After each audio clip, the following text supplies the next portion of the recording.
Hola, hola, buen día, ¿me escuchan?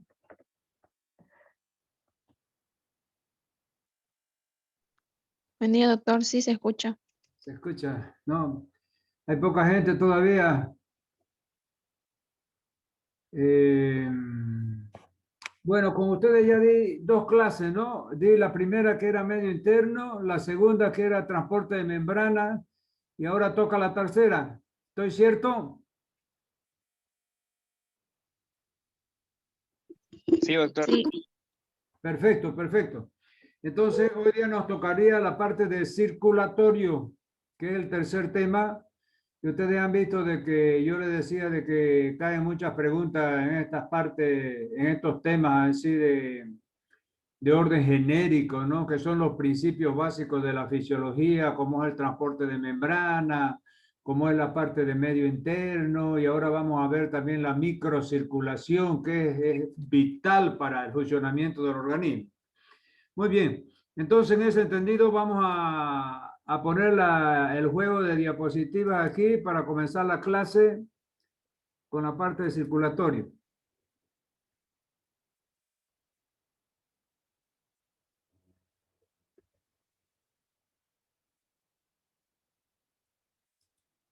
Antes de eso tenemos que compartir primero. Aquí estamos compartiendo.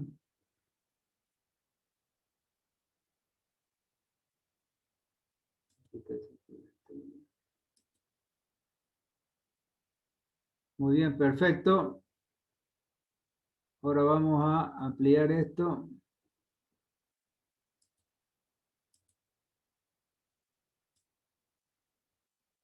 Muy bien, ahí tenemos la unidad de circulatorio y vamos a comenzar rápidamente. Ahí vamos a dar un vistazo general a la parte de la anatomía, porque no podemos entrar en circulatorio si no sabemos, si no hablamos el mismo idioma, ¿no es verdad? Es decir, a veces la parte de anatomía se olvida rápidamente. Aquí tenemos el sistema circulatorio, un esquema donde tenemos la pequeña circulación, ¿no? Aquí tiene la circulación menor o pequeña circulación y la gran circulación o circulación mayor.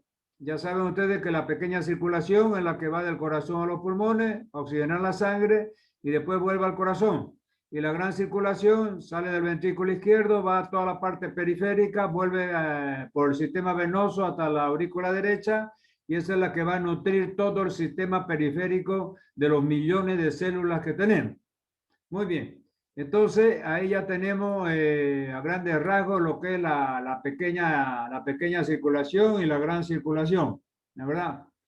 Muy bien, sigamos entonces, no vamos a perder tiempo en eso que ya se da por hecho. Sistema circulatorio, nuevamente aquí, fíjense, ya tienen separado. Aquí tenemos a la izquierda la circulación menor, ¿no es verdad? Es decir, fíjense ustedes, sale aquí del ventrículo derecho, va a los pulmones, se oxigena y vuelve al ventrículo izquierdo. Y aquí la circulación mayor sale, fíjense ustedes, del ventrículo izquierdo, pero en vez de ir a los pulmones, va a la circulación periférica y después vuelve por el sistema venoso a la aurícula derecha. ¿Ya?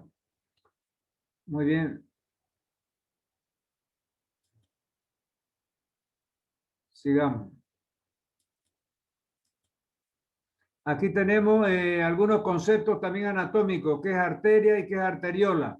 Siempre escuchamos hablar, hablamos nosotros arteria, arteriola y a veces no sabemos qué es, ¿no? La arteria es la encargada de distribuir la sangre desde el corazón hasta el lecho capilar por todo el cuerpo. La arteriola son estructuras vasculares más pequeñas con respecto a las arterias musculares. La función principal de estos vasos arteriales es la del control del flujo sanguíneo al territorio capilar, vasos de resistencia periférica. Entonces van a ver ustedes después cuando veamos bien la microcirculación, la importancia que tienen las arterias, las arteriolas, los esfínteres precapilares, las metaarteriolas, etc.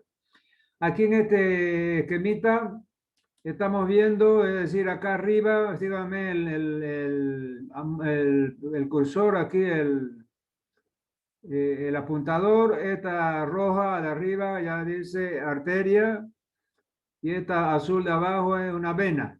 Fíjense que hay una intercomunicación entre la arteria que lleva sangre oxigenada, sangre arterial, y la vena que ya lleva sangre venosa o sangre reducida con poco oxígeno.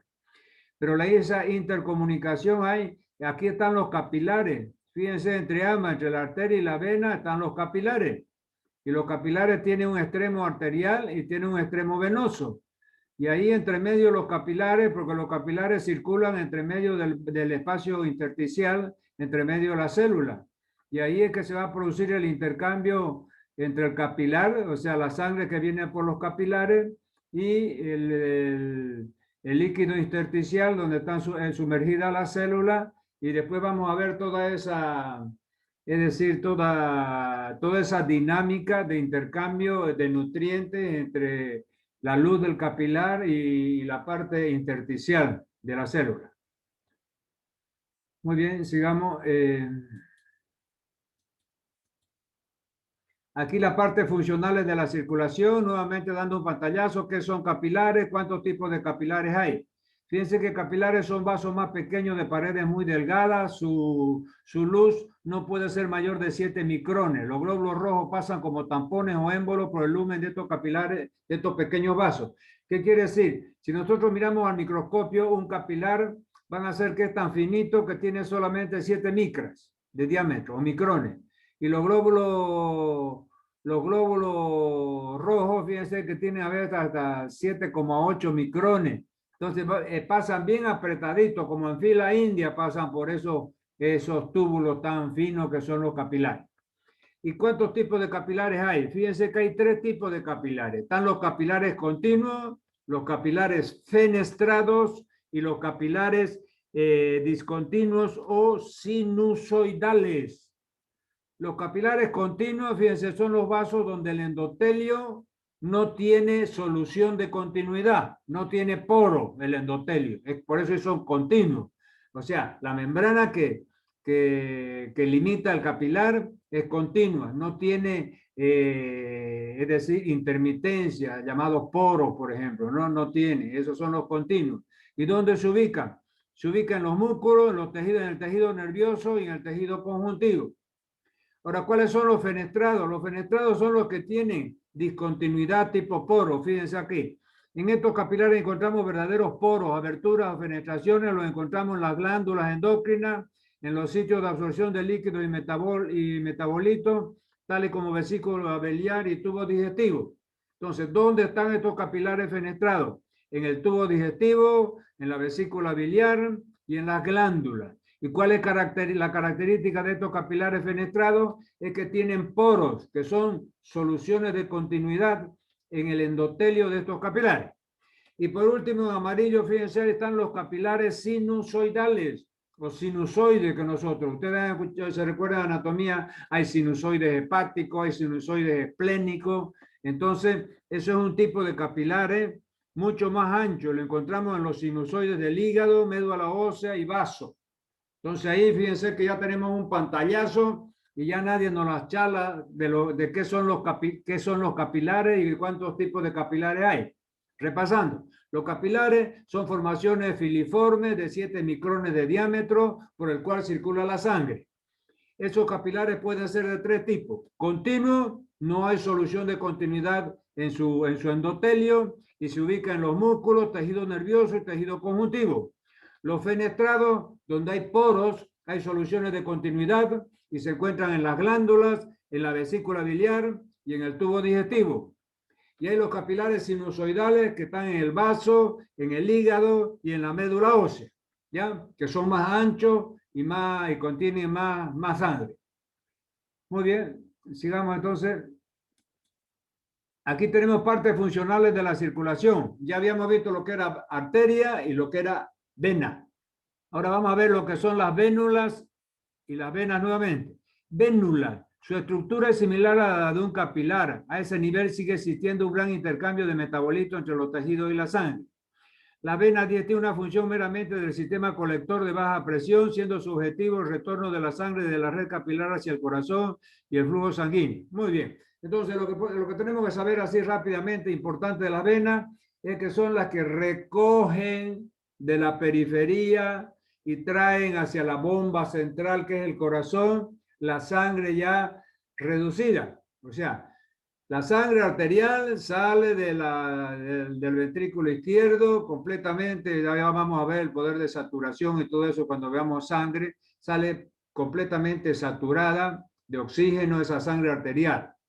Va por el sistema periférico, se distribuye por todo el organismo y después hay un sistema recolector, que es el sistema venoso, que va a recoger esta sangre reducida con poco oxígeno y va a llegar hasta la aurícula derecha para seguir nuevamente su ciclo. Entonces, fíjense que las venas también tienen válvula. Si ustedes me siguen aquí en mi cursor, voy a poner aquí el cursor para que me sigan. Aquí, fíjense, hay un corte de una vena. Y hay como una especie, fíjense aquí, de como una espícula, así como una montañita, así como una. Entonces, esa es una válvula venosa. ¿Y por qué son importantes las válvulas venosas? Las válvulas venosas son importantes porque... Hola, hola. ¿Aló? Hola, hola. Estoy dando clase, sí, ya, ya. Bueno, decía yo entonces, ¿por qué son importantes las válvulas venosas? ¿Saben por qué? Porque la circulación venosa, porque fíjense, cuando la sangre circula por el organismo, cuando sale la sangre arterial por las grandes arterias, aorta, es decir, la grande presión que tiene en su interior, hace que circule esa sangre rápidamente, ¿ya? Pero cuando ya llega a la parte periférica, ya la presión sanguínea ya disminuye mucho. Entonces, esa sangre que vuelve al corazón, la sangre reducida, la sangre venosa que es recolectada por el sistema venoso, ya no tiene esa potencia para subir rápidamente hacia la aurícula derecha. Entonces, prácticamente el mecanismo a través del cual circula la sangre venosa de la periferia hacia el corazón es a través, por ejemplo, los miembros, cuando ustedes caminan, cuando ustedes andan, o los músculos hacen como unas bombas. Es decir, los músculos permiten que la sangre por el sistema venoso, por un vacío, por un vacuo, como que si chuparan los músculos, por ejemplo, los superiores, chuparan a la sangre que está abajo y así va subiendo. Y para que esa columna líquida no vuelva a bajar después que consiguió, es decir, progresar algunos centímetros para arriba, entonces tiene esas válvulas que la detienen. Entonces ahí la parte muscular otra vez bombea y sube más la columna líquida de sangre rumbo al corazón y ahí si quiere bajar esa columna líquida están las válvulas venosas que impiden que caiga esa columna líquida hasta donde estaba antes. Entonces, si las válvulas son las que permiten de que se vaya bombeando la sangre hacia el corazón, ¿ya? Y esa columna líquida vaya progresando sin que vuelva atrás. Esa es una de las funciones de las válvulas venosas del sistema venoso, ¿ya? Entonces, esas válvulas a veces se destruyen y es lo que pasa en las mujeres que tienen varices.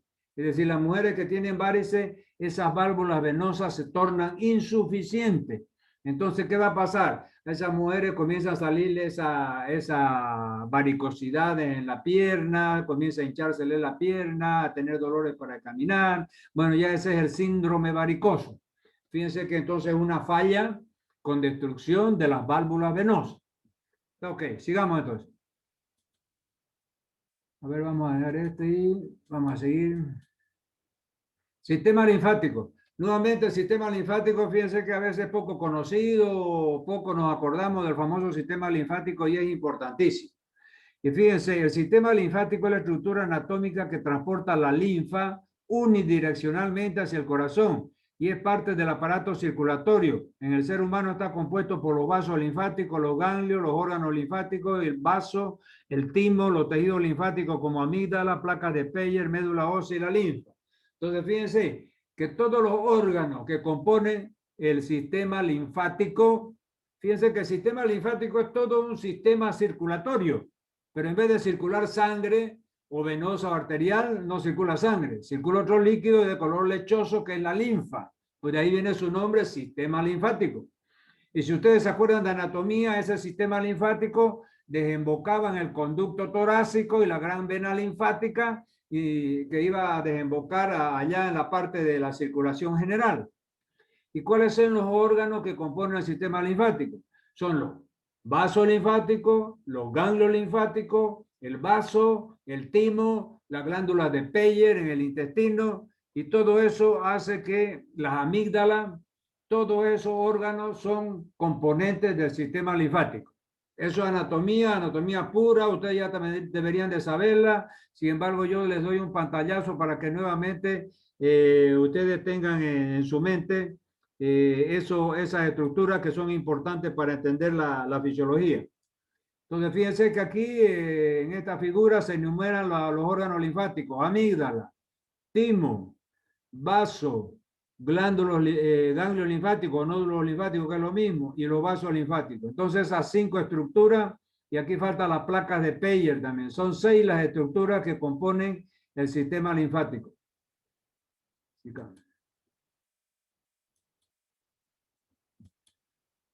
Funciones del sistema simpático. El sistema linfático. El sistema linfático cumple 4 funciones bien importantes. Si ustedes me siguen con el apuntador, también yo se las voy mostrando. Fíjense, la primera función son mantenimiento del equilibrio osmolar en el tercer espacio. ¿Qué quiere decir? Es decir, el sistema linfático ayuda a mantener, es decir, el equilibrio osmolar en ese tercer espacio del medio interno. Ya vamos a ver nosotros después cuando veamos la parte de riñón, etc. Segundo, formar y activar el sistema inmunitario. Fíjense que es importantísimo. Cuando veamos sangre, vamos a ver cómo los linfocitos B, los linfocitos T, etcétera,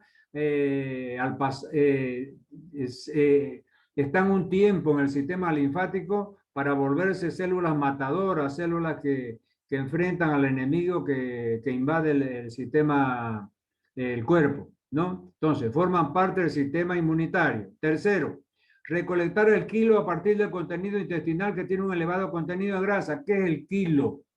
El quimo y kilo son esas gotas gruesas de grasa, porque después vamos a ver cuando veamos digestivo la absorción de las grasas, se absorben por las vellosidades intestinales en forma de kilomicrones y van por el sistema linfático a la sangre, no van por las arterias y venas comunes.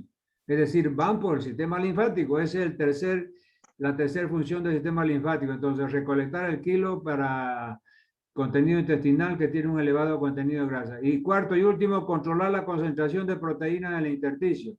Y también tiene un efecto de regular la concentración de proteínas en el intersticio. Entonces, en definitiva, regula la proteína del intersticio, absorbe la grasa en el intestino, es activo en el sistema inmunitario y mantiene el equilibrio osmolar en el tercer espacio o medio interno.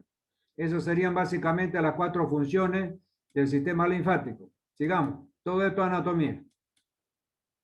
Presiones en las diferentes porciones de la circulación. Entonces, fíjense que aquí ya vamos a comenzar a ver algunas presiones dentro del sistema circulatorio. Entonces, aquí tenemos un dibujo a la derecha, donde está el corazón, ¿no? Con los ventrículos, las aurículas, etcétera. La vena cava superior, la vena cava inferior, ya todo eso es anatomía. Debido a que el corazón bombea la sangre a la aorta, continuamente la presión en este vaso es elevada, 100 milímetros de mercurio en media. Como el bombeo es pulsátil, la presión fluctúa entre 120 milímetros de mercurio y 80 milímetros de mercurio. Su presión media se reduce de forma progresiva hasta llegar a 0 milímetros de mercurio en la desembocadura de la vena cava en la aurícula derecha del corazón. Entonces, ¿qué decimos aquí? Que fíjense que el sistema circulatorio, ya yo les he dicho, es decir, la sangre circula por los vasos sanguíneos, por las arterias, venas, etcétera, sobre todo por las arterias, debido a la diferencia de presión. Sale con una presión máxima de 120 milímetros de mercurio y tiene una presión mínima de 80 milímetros de mercurio. Entonces, su presión media es de 100 milímetros de mercurio. Eso va a hacer que progrese la sangre hasta que llegue hasta la periferia, donde está la microcirculación que vamos a ver después, y hay el intercambio de los nutrientes que salen de la sangre para nutrir la célula, y las sustancias de desecho que producen esas células entran a la sangre para ser expulsadas por los emuntorios que vamos a ver. Entonces aquí tenemos un corazón, fíjense, con su aurícula, con su vena cava superior aquí, la vena cava inferior aquí, y es todo ese sistema venoso. Después viene la porta, la vena mesentérica, superior, inferior, etcétera. Todo el sistema venoso ese es el que recolecta la sangre y la vuelve a la aurícula derecha. Esa aurícula derecha después va al ventrículo derecho, es bombeada al pulmón, el pulmón lo oxigena de nuevo y así sigue el ciclo circulatorio. Presión en las diferentes porciones de la circulación. Fíjese, en las arterias pulmonares la presión también es pulsátil y llega a 25 milímetros de mercurio. Entonces, fíjense ustedes, estos valores tienen que saberlo. ¿Cuál es la presión en la arteria, en las arterias pulmonares? 25 milímetros de mercurio. Es la presión máxima o sistólica. Y la diastólica es 8 milímetros de mercurio. Aquí está viendo. Leo de nuevo, en las arterias pulmonares la presión también es pulsátil y llega a 25 milímetros de mercurio la sistólica y 8 milímetros de mercurio la diastólica, con una presión arterial pulmonar media de 16 milímetros de mercurio. Entonces esos valores ya tienen que ir incorporándolos ustedes porque esos son importantes.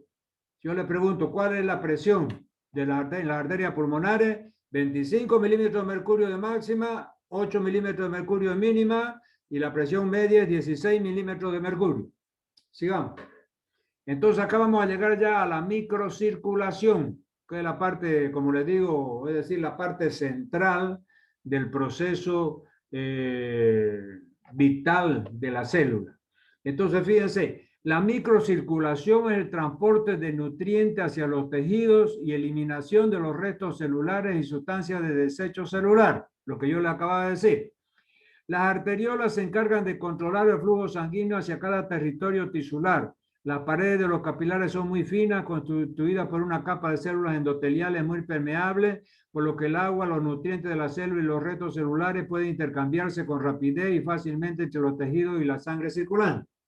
Resumiendo, aquí tenemos un dibujo bonito, interesante, bien ilustrativo.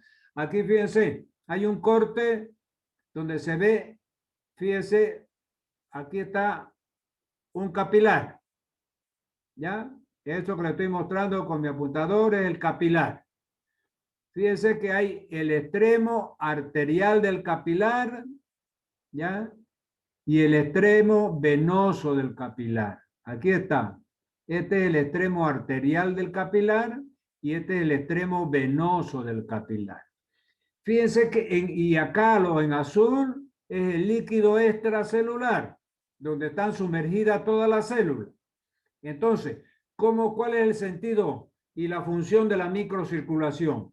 Es que de los capilares van a salir los nutrientes, vamos a ver ya a través de qué mecanismo, salen los nutrientes de aquí dentro del capilar hacia el intersticio donde están las células para nutrirlas. ¿Ya? Y de acá del intersticio salen las sustancias de desecho de la célula hacia el capilar, hacia adentro del capilar, para que los emuntorios del cuerpo eliminen todas esas sustancias de desecho, ¿ya? Y después ya vamos a ver, es decir, hay muchas sustancias de desecho, ¿no? Bilirrubina, ácido úrico, es decir, colesterol, bilirrubina, todo eso vamos a ver. Lo importante es que sepa entonces que aquí en la microcirculación es donde se hace el intercambio entre los nutrientes que vienen por la sangre y las sustancias de desecho que salen de la célula. ¿Ya? Sigamos.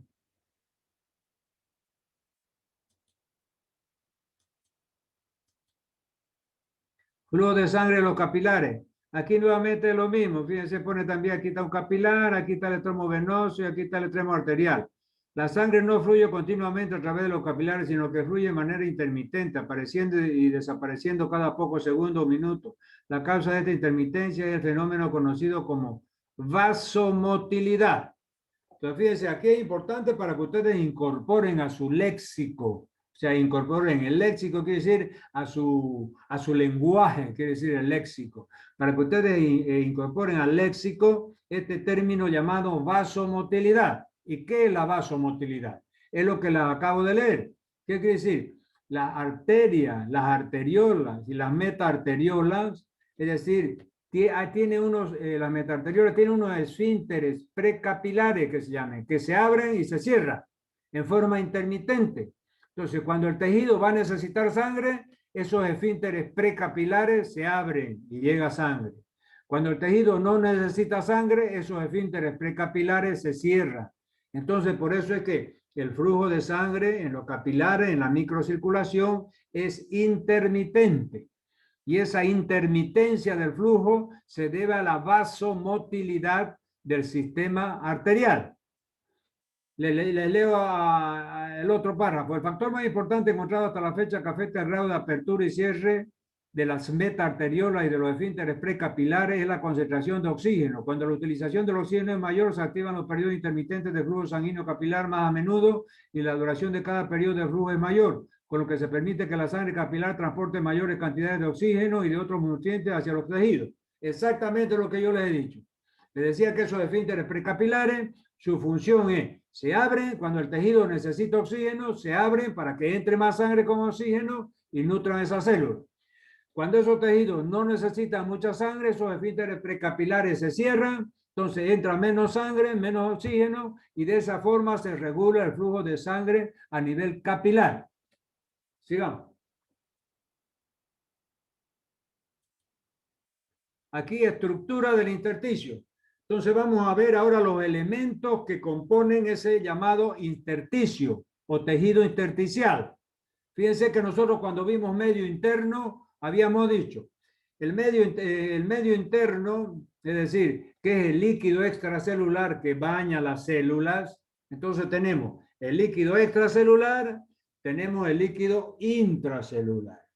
El líquido extracelular estaba dividido en dos, ¿ya? O sea, 60% del líquido del cuerpo, el 60% del cuerpo es líquido, ¿ya?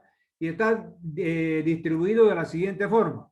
De ese 60%, el 40% es líquido intracelular y el 20% es líquido extracelular, ¿ya? De ese 20% de líquido extracelular, habíamos dicho que el 15% era intersticial y el 5% era intravascular, ¿no es verdad?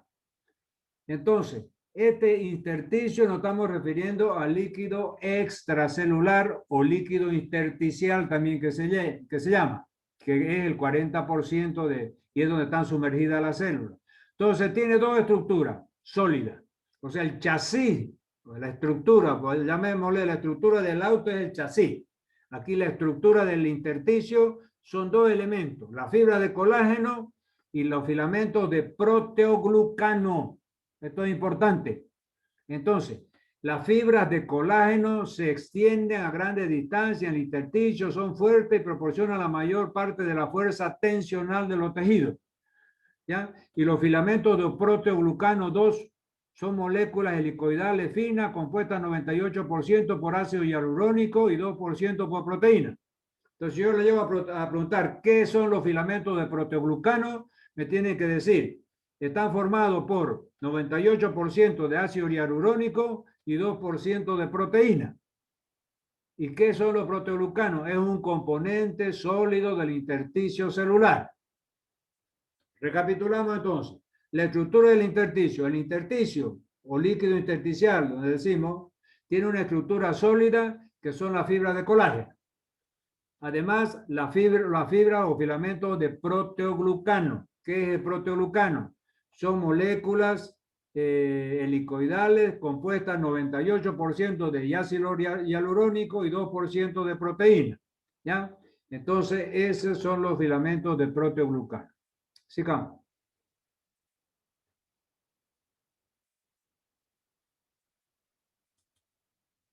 Flujo capilar.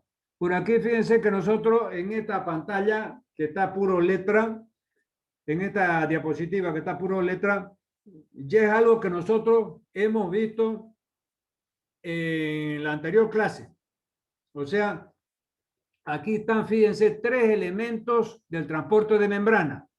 La difusión, la pinocitosis o transporte grueso que vimos nosotros y la ultrafiltración.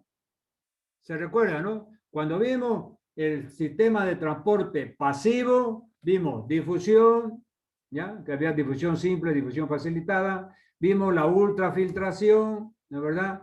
Después, si ustedes se recuerdan, vimos el transporte facilitado que podía ser a través de un transportador o carrier o a través de canales iónicos, ¿no es verdad? Entonces, ese es el principio que rige el flujo capilar, o sea, la salida y la entrada de elementos, o sea, la salida de nutrientes de la sangre al intersticio y la entrada de sustancias de desecho del intersticio hacia dentro del capilar. Entonces son por difusión, por pinocitosis o por ultrafiltración. Eso no lo vamos a volver a tocar. El flujo capilar nuevamente aquí, fíjense, aquí hay un corte para que ustedes vean cómo está. Nuevamente llegamos, fíjense, acá está la parte de la arteria, aquí está la parte de la vena. Fíjense que aquí hay, esta es la arteria, ¿ya? O arteriola, ¿ya? Después viene, esta es la metaarteriola y aquí están los esfínteres precapilares. Entonces, lo que está aquí, bien aquí al centro, es decir, donde termina la parte del extremo arterial del capilar y comienza el extremo venoso, porque fíjense ustedes, llega un punto en que la sangre arterial, ya en el extremo de los capilares arteriales, la sangre oxigenada llega hasta aquí. A partir de aquí ya se recoge la sangre venosa, que está poco oxigenada. Entonces, fíjense que la dinámica de la nutrición de la célula está justamente en este campo, en este espacio. O sea, que salen los nutrientes y el oxígeno más de dentro del capilar y entran las sustancias de desecho hacia dentro del capilar. Ya los nutrientes van a la célula, entran al líquido intracelular y se nutre y las sustancias de desecho circulan por la sangre y después se van a eliminar por orina, por bilis, por saliva, por materia fecal, etc. ¿Ya? Entonces, este es el elemento y la dinámica del transporte capilar. Sigamos. Acá ya es algo conocido ustedes, o sea, aquí hay un corte de un capilar. Entonces, ¿qué vamos a ver en ese corte? En ese corte vamos a ver el endotelio, fíjense, este es el endotelio, que es la membrana que recubre al vaso, y todo esto es el endotelio, todo esto es endotelio, ¿ya? Y dígame, fíjense que ese endotelio puede tener poros, o sea, tiene unos espacios aquí, tiene unos poros, no es continuo. Habíamos visto nosotros que los capilares podían ser continuos, discontinuos y sinusoidales, ¿no es verdad? Este es discontinuo porque tiene poros, fíjense. Y dentro del capilar está la sangre. Aquí está el plasma sanguíneo, aquí está el oxígeno, el CO2, el anhídrido carbónico, hay sodio, potasio, glucosa, aminoácidos, proteínas, etcétera. Todos los componentes de la sangre. Sigamos. Aquí está el flujo capilar. Entonces, fíjense que el flujo capilar, para que se entienda nuevamente, yo me he tomado después vamos a ver, me he tomado el trabajo de hacer otra diapositiva más, justamente anoche la hice, para que se entienda mejor esta dinámica del flujo capilar. Fíjense que aquí tenemos el extremo arterial. Este es el capilar. Fíjense, aquí está el capilar. Todo esto es el capilar. Este es el extremo arterial y esto es el extremo venoso del capilar. El extremo venoso. Entonces, fíjense que aquí en el extremo arterial predomina la salida. Fíjense que las flechas están de adentro hacia afuera. Esta otra está de dentro hacia afuera. ¿Qué quiere decir? La presión hidrostática capilar, que se llama, favorece la salida del líquido con sus nutrientes de dentro del capilar hacia afuera. Y esta otra flechita, que es la presión oncótica, o sea, la presión que las proteínas que están aquí adentro, es decir, hacen que retengan el líquido y también puede favorecer la salida del líquido. Ya vamos a ver en otro dibujo que está mucho más, el que yo, la diapositiva que yo hice anoche, se la voy a mostrar, está mucho más clara que aquí, ¿ya? Entonces vamos a pasar ahí para que ustedes la vean. No es esa todavía, tampoco esa tampoco. Miércoles, ¿por qué no salió eso? Aquí está. Anoche la hice. Fíjense ustedes, aquí está pues mucho más interesante. Voy a poner mi apuntador un ratingo y aquí van a entender bien. Fíjense que aquí yo he dibujado el capilar. Aquí dice capilar, ¿ya? Este es el extremo arterial del capilar y este es el extremo venoso del capilar, ¿ya? Entonces, fíjense ustedes, aquí tenemos PHC, ¿qué quiere decir? Presión hidrostática capilar. ¿Qué quiere decir? Es la presión que en este extremo arterial del capilar favorece la salida de líquido del interior del capilar hacia el intersticio. Fíjense que aquí dice líquido intersticial. Este es el intersticio, o sea, está donde están las células sumergidas. Esto está en el líquido extracelular o líquido intersticial, fuera del capilar. Aquí tenemos el capilar. Entonces, fíjense que la fuerza, vamos a ver que se llaman fuerzas de Starling, la vamos a ver más adelante. Esta presión hidrostática capilar es de 35 milímetros de mercurio y tiene este sentido, o sea, tiende a forzar la salida de líquido en el extremo arterial del capilar, de dentro del capilar hacia el intersticio. Y esta otra flecha, fíjense que también está en sentido de que facilita también la salida del líquido de dentro del capilar hacia afuera, hacia el intersticio. Esto se llama presión oncótica o coloidosmótica, que se llama presión oncótica o coloidosmótica intersticial, que es de 3 milímetros de mercurio.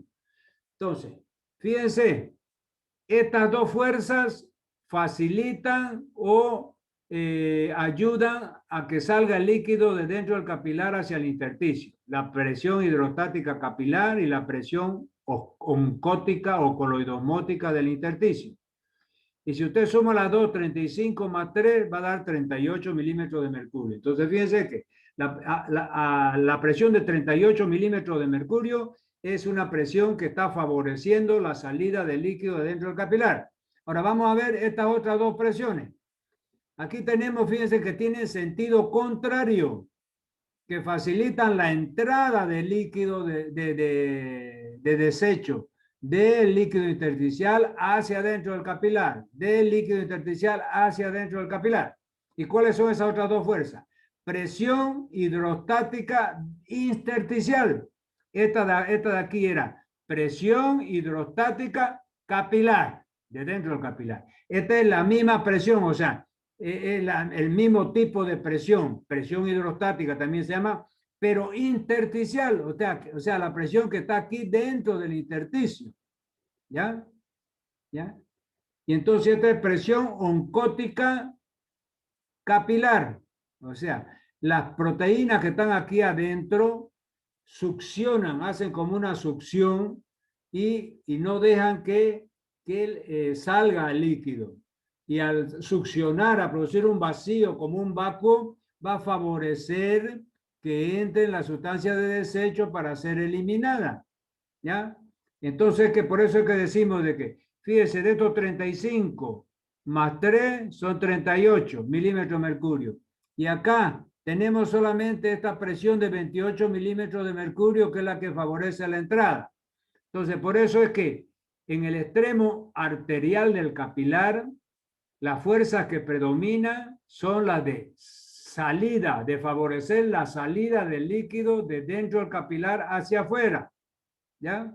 La salida de dentro del capilar hacia afuera, con una presión de 35 más 3, 38 milímetros de mercurio, ¿ya? Y estas otras dos presiones favorecen la entrada del líquido del intersticio hacia adentro del capilar y lo hacen con una fuerza, con una presión de 28 milímetros de mercurio. Entonces, fíjense que hay una diferencia. Aquí 35 más 3, 38. Aquí 28. O sea, hay 10 milímetros de mercurio de diferencia, de gradiente. O sea, es mucho más la presión para que salga que la presión para que entre el líquido. ¿Ya? Muy bien. Entonces, eso quería mostrarle.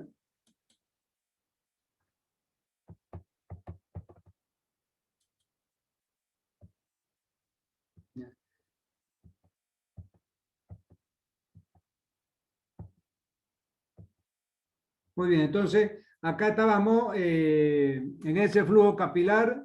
Entonces, todo lo que está en este cuadro en blanco y negro es lo que yo le acabo de explicar allá en el este. Entonces, le voy a leer un poquito aquí solamente para redondear eso. Dice, flujo en el extremo arterial del capilar. En esta región, la sumatoria de presiones que empujan el líquido hacia el exterior del capilar es superior a la sumatoria de las que empujan hacia el interior. La diferencia da como resultado una presión eficaz de filtración de 10 milímetros de mercurio, lo que yo le decía. Por lo tanto, en esta primera porción del capilar se produce la filtración o salida de líquido hacia el espacio intersticial. B. Flujo en el extremo venoso del capilar. En este punto la diferencia de presiones se invierte, siendo la sumatoria de presiones hacia el exterior inferior a la sumatoria de presiones hacia el interior. El resultado final da una presión eficaz de filtración de menos 9 milímetros de mercurio, lo que indica una filtración inversa o movimiento del líquido de absorción o reabsorción. Fíjense, aquí da como 9, pero en realidad son 10 milímetros de mercurio, ¿ya? Que es la diferencia entre el extremo arterial y el extremo venoso del capilar. Muy bien, aquí nuevamente seguimos. Aquí está arteriola, aquí está vénula, aquí están los capilares. Aquí es donde se procesa el flujo, el microflujo arterial y venoso. Flujo del capilar, nuevamente, aquí hay el corte de un ganglio linfático. Para ver, todas son estructuras anatómicas. Aquí mecanismo del control del flujo sanguíneo. Para controlar ese flujo sanguíneo, es decir, hay dos mecanismos. Hay un control en agudo y hay un control a largo plazo, o sea, crónico sería, ¿no? Vamos a ver en qué consiste ese control en agudo. Para explicar el control en agudo del flujo sanguíneo, hay dos teorías.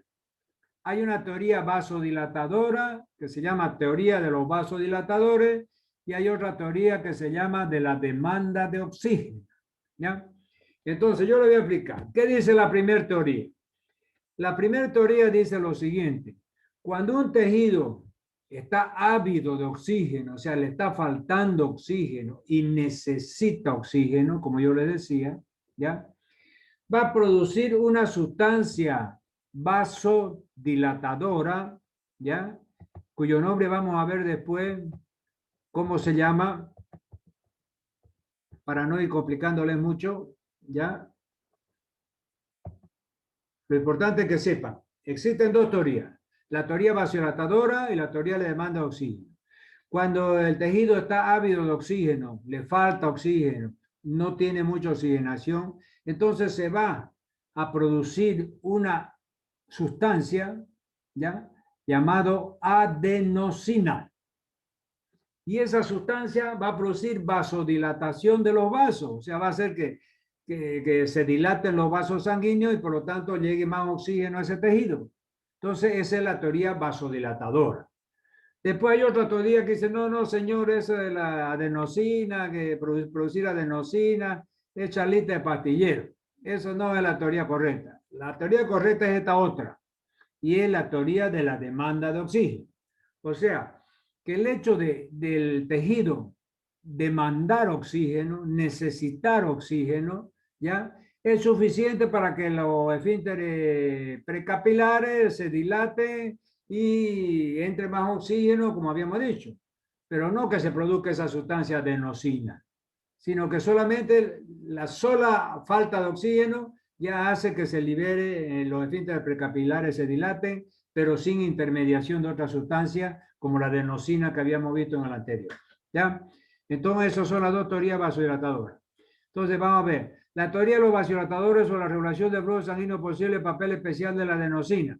De acuerdo con esta teoría, cuanto mayor es la tasa metabólica de un tejido, o cuanto menor es la disponibilidad de oxígeno o de otros nutrientes en su tejido, es mayor la formación de una sustancia vasodilatadora llamada adenosina, que está aquí, ¿ya? Si ustedes ven aquí, ¿ya? La sustancia vasodilatadora a que se refiere esta teoría de la vasodilatación es esta sustancia adenosina.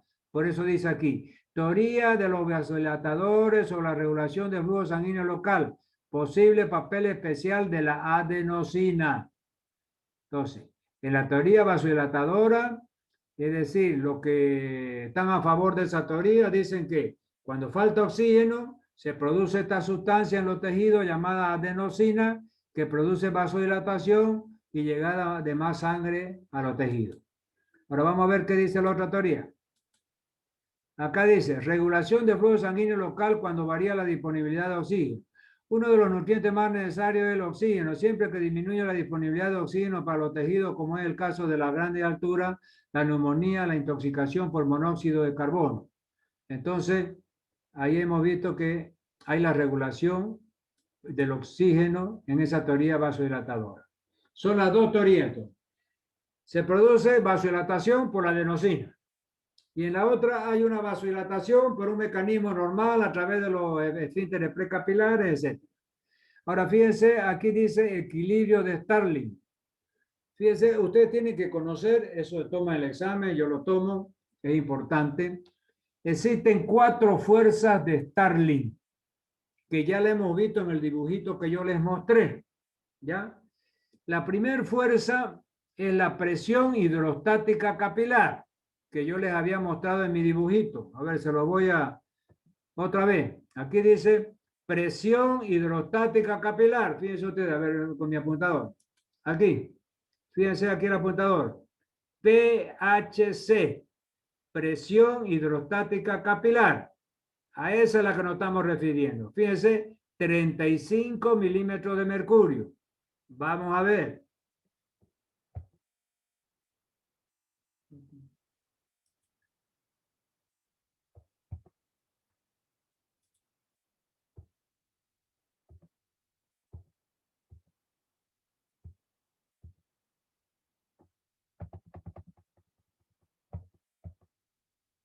Aquí entonces está 35 milímetros de mercurio y ahí está. Presión hidrostática capilar.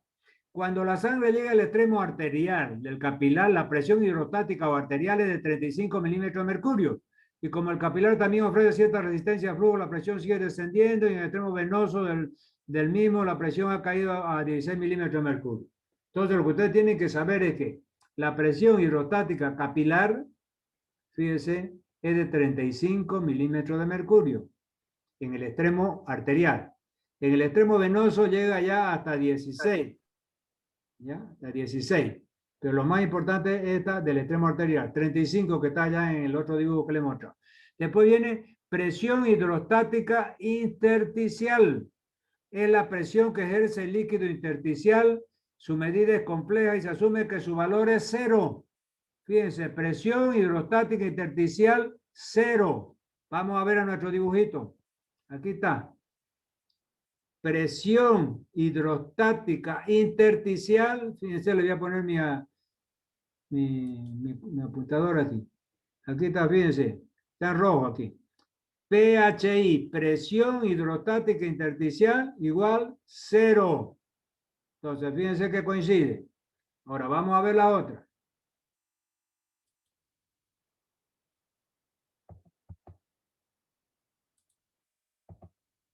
Entonces hemos visto ya presión hidrostática capilar, 35 milímetros de mercurio. Vimos la segunda, presión hidrostática intersticial, 0. Ahora vamos a ver, presión osmótica o coloidosmótica u oncótica. Fíjense, tiene esos 3 nombres. Presión osmótica, coloidosmótica u oncótica. Es la presión que desarrolla la proteína plasmática y fíjense aquí, 28 milímetros de mercurio.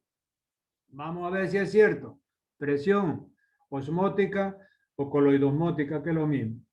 Vamos aquí a ver el apuntador. Primero vamos a pasar aquí al anterior.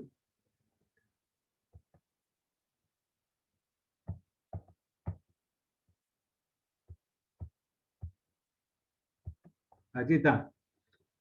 Presión osmótica capilar. Aquí voy a poner mi apuntador. Presión, aquí en verde, presión osmótica capilar, 28 milímetros de mercurio. ¿Ah? Esa es la tercera fuerza. Entonces está confirmado. Sigamos. Vamos ahí. Entonces vamos a ver la cuarta y última fuerza. Dice, presión osmótica o coloidomótica intersticial. Es de 3 milímetros de mercurio.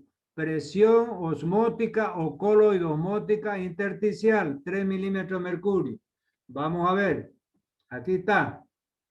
Presión. Aquí fíjense, voy a poner mi apuntador otra vez. Aquí dice presión osmótica intersticial, 3 milímetros de mercurio. Entonces, por eso es que hicimos el cálculo. Esta, la presión hidrostática capilar de 35 milímetros de mercurio, favorece la salida del líquido del capilar hacia el intersticio.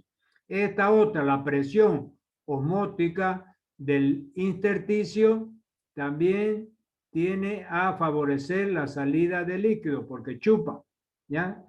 Ahora, la presión hidrostática intersticial, fíjense, tendría esta dirección, pero es cero, entonces prácticamente no existe. Y esta presión osmótica u oncótica capilar es de 28 milímetros de mercurio. Entonces, si a estos 35 milímetros de mercurio, que es la presión que favorece la salida, le restamos los 28 milímetros de mercurio, que es lo que favorece la entrada, entonces hay un gradiente de presión que favorece la salida, un gradiente de presión de 10 milímetros de mercurio que va a favorecer la salida del líquido desde el interior del capilar hacia afuera. Bueno, creo que con eso ya han de haber entendido, ¿no? Aquí regulación de la circulación, hay un mecanismo local de la regulación de la circulación y hay un mecanismo hormonal de la regulación de la circulación. ¿Cuáles son los mecanismos de regulación química local? Fíjense, la regulación de la circulación puede ser local o puede ser central o nerviosa. ¿Ya? Entonces, fíjense, aquí tenemos en amarillo regulación local. Aquí en verde, 2, regulación central. ¿Ya? Entonces, vamos a ver en qué consiste lo de la regulación local. Aquí está, regulación de la circulación químico local. Entonces, hay unas sustancias químicas que produce el organismo que regulan localmente su circulación. ¿Cuáles son esas sustancias? Productos metabólicos como los ácidos, la adenosina que habíamos hablado anteriormente, el CO2, los hidrogeniones y el ácido láctico. Entonces, todos estos elementos que se producen localmente en los tejidos pueden regular localmente la circulación en un tejido. El efecto de estos productos metabólicos es una vasodilatación a nivel de este órgano y el aumento del aporte de sangre hacia los riñones. Entonces, fíjense que aquí hay aumento, hay una vasodilatación con aumento del flujo sanguíneo local, ¿ya? Y después vamos a seguir ya avanzando. Yo no quiero meterle muchas cosas porque todavía falta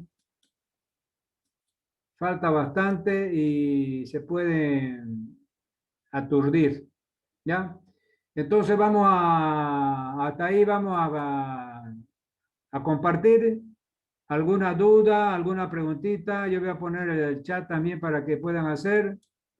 Adelante, fíjense que no es muy fácil esto, pero espero que hayan entendido algunas cosas.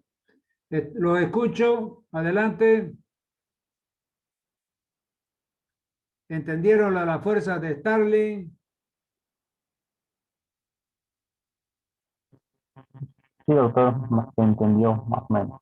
¿Sí? Creo que Entonces, si han entendido eso, ha sido positivo ya, ¿no? Lo importante es que hemos visto la microcirculación, que es la base fisiopatológica de todos los mecanismos de compensación circulatoria, y eso ya es un gran avance. Y fíjense que todo eso a veces es difícil de comprender, pero a veces después de tanto machacar con dibujitos, etcétera, claro, en las clases presenciales después nos es más fácil a los docentes hacernos entender, ¿no? Porque dibujamos inmediatamente en la pizarra y se facilita todo.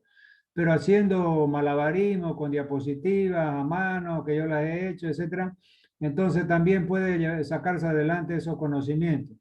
Lo importante es que ustedes están entendiendo. Yo entonces voy a subir el video y vamos a ir avanzando, ¿no? Entonces, solamente decirle de que el miércoles yo voy a...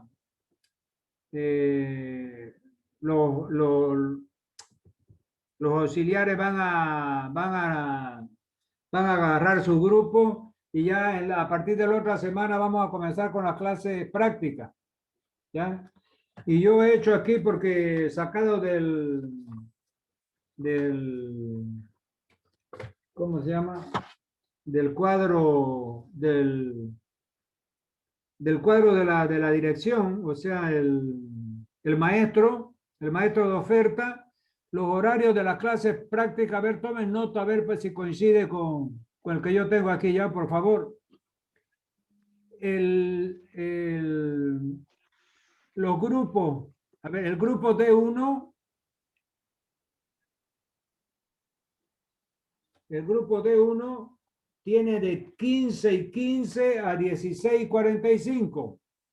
Sí, doctor, está bien. Ese es el horario. Ya, perfecto. Ahora el D2, 13 y 40, lunes también, lunes de 15 a 16 y 45, el lunes, el D1. El D2 tiene también el lunes de 13:45 a 15 y 15. ¿Está bien? D2. Sí, doctor. Ya, Sí, doctor, está bien. ya, perfecto. El D3 tiene el día viernes de 15 y 15 a ver, perdón, el D3 tiene de 15 y 15 a 16 y 45, el viernes. ¿Está bien? Sí, doctor. Sí, doctor.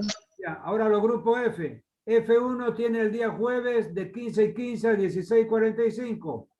¿Está bien? F1. F2 tiene de 15 y 15 a 16 y 45 el día miércoles. Y el F3 el día martes 15 y 15 a 16 y 45. Entonces, la gran mayoría de los horarios son de 15 y 15 a 16 y 45. En ese horario hay lunes, martes, miércoles, jueves y viernes, de distintos grupos. Y solamente el D2 tiene el día lunes de 13:45 a 15:15. ¿Está ok? Sí, y el D1, doctor. D1 y D2 a la misma hora el día lunes. No puede ser a la misma hora, pues. De 15:15 a 16:45, D1. Claro, D1 tiene 15 y 15 y 16 y 45, por eso les digo, el D1 tiene el mismo horario, pero lunes, el F3 tiene el mismo horario, pero martes, el F2 tiene el mismo horario, pero miércoles, el F1 tiene el mismo horario, pero jueves, y el D3 tiene el mismo horario, pero viernes.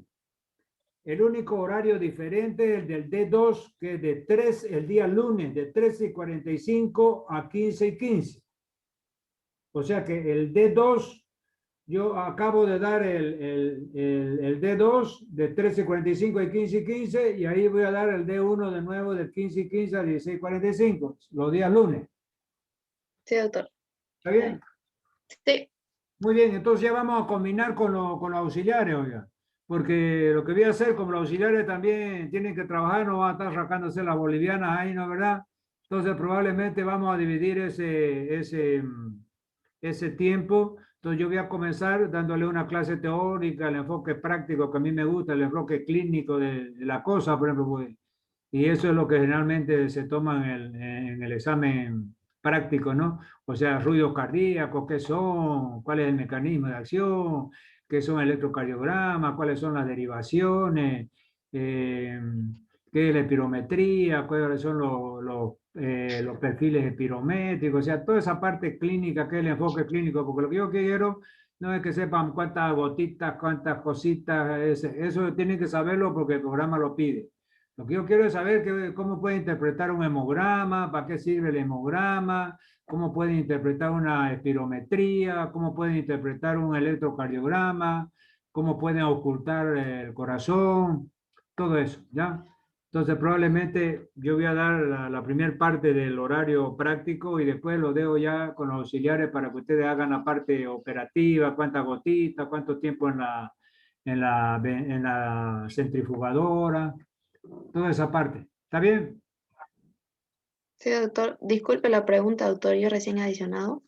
Quería preguntarle, ¿la práctica va a ser virtual también? Claro, pues hasta ahorita virtual, oiga, si la pandemia cada vez está Todo peor. virtual.